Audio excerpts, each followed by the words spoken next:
Good morning, Mom. Good morning, classmate. I hope you are doing good despite of this pandemic. I have two topics.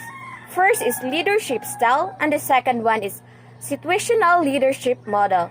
So let us tackle first what is leadership style. So what is leadership? According to Dwight D. Eisenhower, it is the art of getting someone else to do something you want done because he wants to do it. So when we say leadership, it is a position as a leader of a group or organization which has the power or the ability to lead other people. Every leader has different inspiring vision of the future. And as a leader, you need to establish direction and influence others to follow what is right thing to do.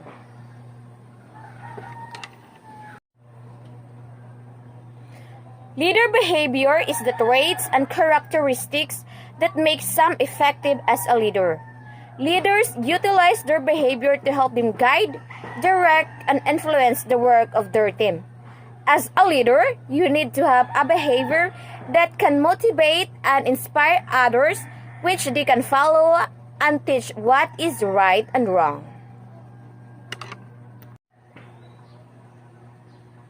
What is leadership style? According to Newstrom Davis 1993, it is the manner and approach of providing direction, implementing plans, and motivating people. As seen by the employees, it includes the total pattern of explicit and implicit actions performed by their leader. So this refers to the leader's characteristics behavior when directing, motivating, guiding, and managing groups of people. Great leaders can inspire political movements and social change. They can also motivate others to perform, create, and innovate as well.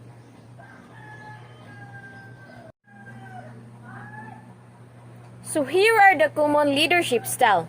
First is coach. These leadership styles focus on motivational, visionary, progress-focused, and inspirational. Servant, humble and protective. Autocratic, authoritarian and result-focused. Laissez-faire or hands-off. Autocratic and delegatory. Democratic, supportive and innovative. Face-sitter, helpful and motivational. Transformational, challenging and communicative. Transactional, performance-focused. Bureaucratic, hierarchical and duty-focused.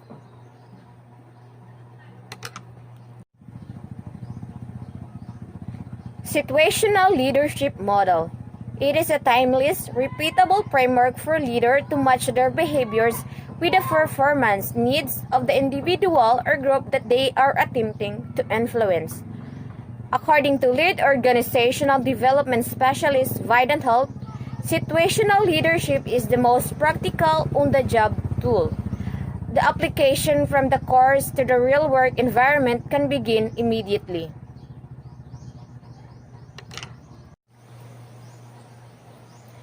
The procedure of situational leadership is based on the relationship between leaders and the followers, which can provide a framework to analyze each situation based on the performance readiness level that a follower exhibits in performing a specific task.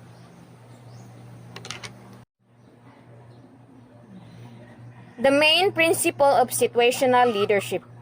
Situational leadership theory is based on the premise that there is no best style of leadership, and it all depends on the situation. So as a situational leader, you will evaluate your team or organization by simply asking about the current situation of the organization. So here are the following some basic characteristics of situational leadership style.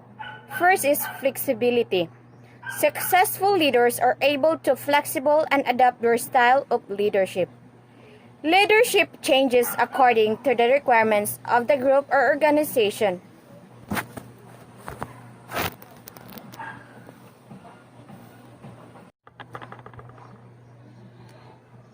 The second one is changes according to the situation. Leaders brings into play will be dependent on the situation at hand and the development level of individuals involved. So, if the development level is low, the situational leader becomes more oriented. If the individuals are sufficiently developed, then the leader will be more supportive.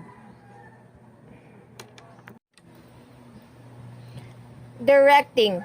Situational leadership will be high on the directive aspect when the subordinates are not sufficiently developed and need constant supervision. In here, the leader gives specific instruction about what the goals are and exactly how the goals are need to be achieved. Coaching. If the situation demands it, the leader will also coach their team. Here, the leader gives specific instructions about what goals are and exactly how the goals need to be achieved. Participating. Situational leader may try to encourage a team to become more independent performing the task by letting them take routine decisions. If high-level problem solving is still under their purview, but they also allow team members to actively participate in the decision-making process. Delegating. Situational leader will gradually reduce their supervision and involvement in the daily activities of team members. The situational leader is involved while discussing the task and deciding on the goals to be achieved, but after the team members have complete freedom on how they want to accomplish their goals. Integrity. Situational leader does not change their approach merely to take advantage of the situation. The situational leader simply adapt in a way that is most appropriate considering factors such as the maturity level of followers, the organizational structure, and the culture and the goals to be achieved. Courage. It takes a lot of courage for a leader to try out different leadership approaches and figure out which one is deal. The situational leader is not afraid to take chances and to adopt a radically different leadership style if the situation demands it. Clear vision. Situational leader has a clear vision of where the team is going.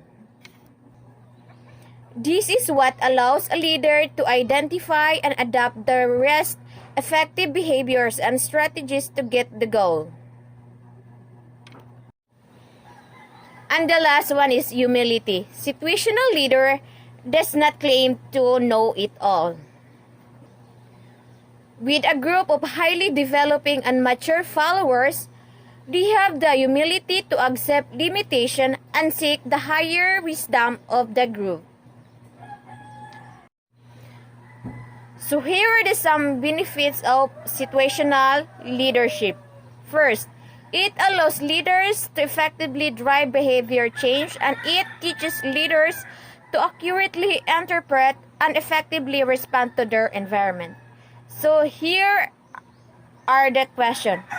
For the leaders, will you strictly follow the rules for punishment if your members did something wrong and that member is part of your family? Why or why not? And explain. For the members, will you obey your leader even if he or she is doing wrong? Why or why not? And explain. So that's all for today, and good morning. God bless.